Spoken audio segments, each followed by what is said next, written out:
Alright, so my first Safer in the Gerudio video for all my Thursday Pottery people is just going to be a back to basics centering video.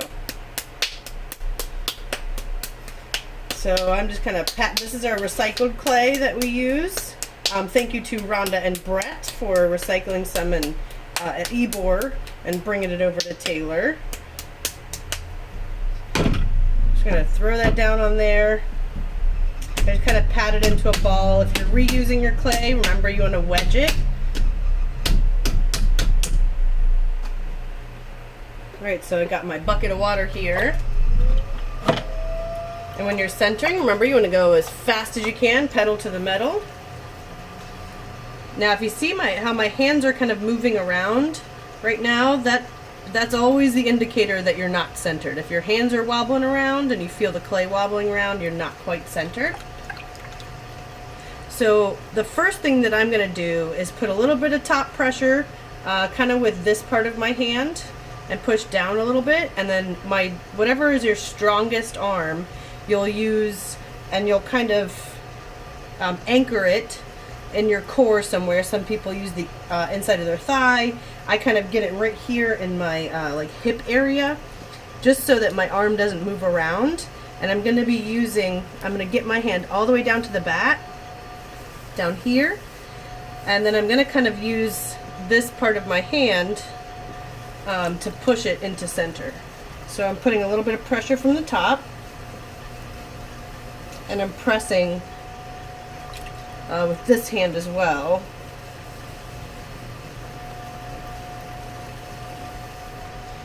And that'll get it stuck onto the bat. And then once I seal this down here and get it stuck to the bat, then I'll start coning. Coning is good, because it's a lot easier to center a little less clay down here, and it'll help if you've got any air bubbles or if the clay is inconsistent in any way. Coning can help you kind of get some of that worked out before you go to open it. So for this is my hand position, and I'm kind of pushing with these parts of my hands here to cone it up.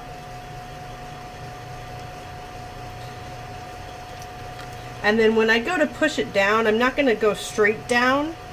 I'm going to kind of push it over, and you'll see it'll kind of shrink into itself on its own when you do that. So again, I'm using kind of my thumbs over the top to press it down, and my hand on the side to keep it centered and even out the sides here. Now once I get it kind of in this shape, and it's relatively centered, I'm going to take my karate chop hand and I'm going to press down on the top with the side of my hand, and you'll see that it's flattening out here. And while I'm doing this, at the same time I'm keeping my strong arm, my strong hand here on the side to keep it centered.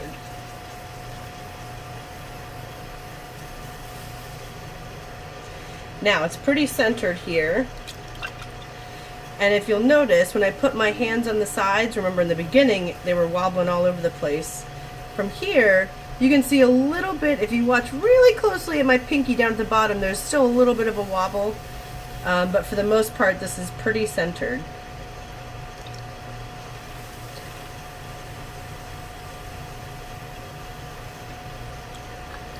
So let's do this again one more time. I'm going to cone it up a little bit, and then I'm going to knock it off center. That way we can show you one more time. So I'm going to do this. I'm just going to punch it so that it's kind of off. And you'll notice how wonky it got now. So again, I'm just going to press down from the top. Something that people struggle with a lot with centering is when it gets really out of control. But if it's really out of control, you've got to put more pressure on it. So if you let it if you kind of let your hands go with this, it'll just get worse and worse. So what you need to do is just press a little bit harder, push a little bit harder to get it into the center and to get it to stop wobbling. And again, I'm just pressing down on the top with this part of my hand.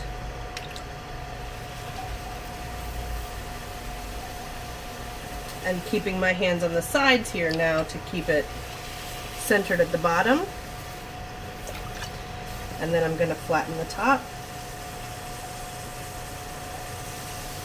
Continuing pressure on the side.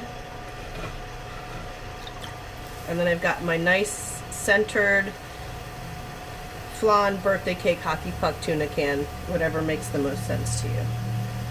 And once you get to this point, then you're ready to open it up.